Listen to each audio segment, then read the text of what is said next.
sibyo kuko ashaka guteranya abaririmbyi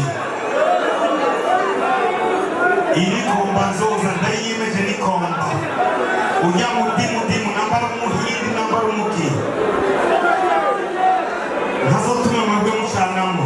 sibyo kase turabarundi hari umurundi w'umuzungu hari umurundi w'umuhindi hari umurundi w'umudimu no ntazotushanisha n'uwo yuko baba uyu no sibyo niba ashaka gufasha igihugu nafashe bose adatuyemo n'abantu sibyo iyi komba jewe ndayipanguye niyashaka muyimushyiremo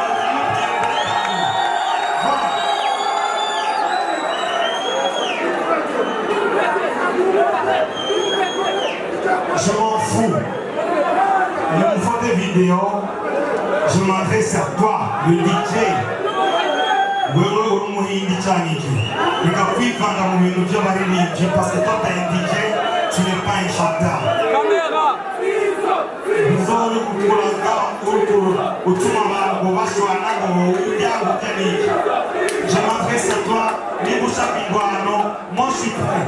Kandi azi yuko nzogutsinda parce que je connais tes secrets, ndabizi, je connais beaucoup de tes secrets, ndabizi, niba ushaka reka dutangure ingwano. Rero n'aba nibaga bagicaruka cyane il faut kumenya agaciro mufise, il faut kumenya kubaha ababakuriye kuko no munsi sinoza ngaho nkavuga ngo nararonse amasirivise kurusha cyane James kuko bamutambiye kare cyane no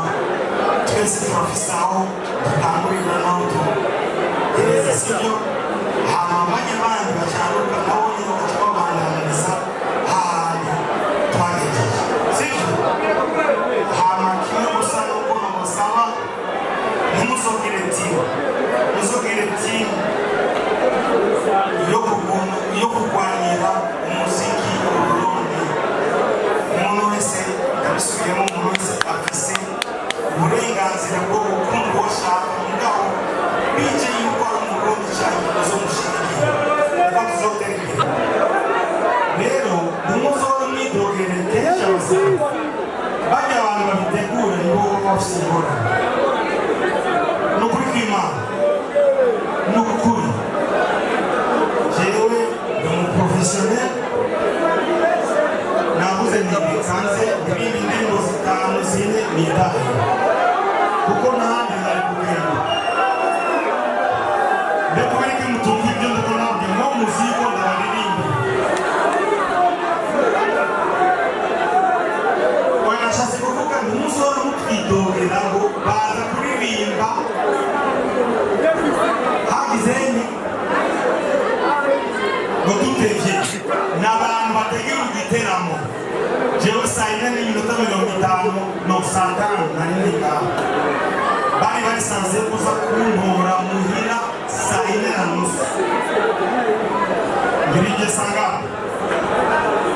saa munani ibyo bintu ndabibasabye abantu bakora ibiteramo ntibazobisubire s'il vous plaît kuko abantu baratwidogera kandi ari mu rwego twagiye akaririmbo kamwe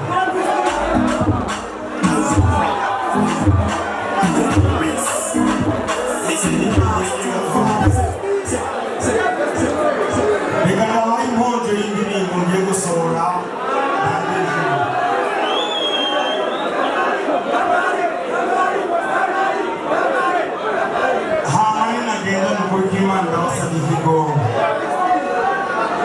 ndabasabye ikigongo ntimuze kurya imihari nabibabwiye nimba ndiko ndabeshya nawe nyine naze ngaha naho mu mesaje ndashobora kuyabera n'ukuri so mumbabarire ngo mwakoze cyane kuza kudushyigikira kandi muzokwamamaza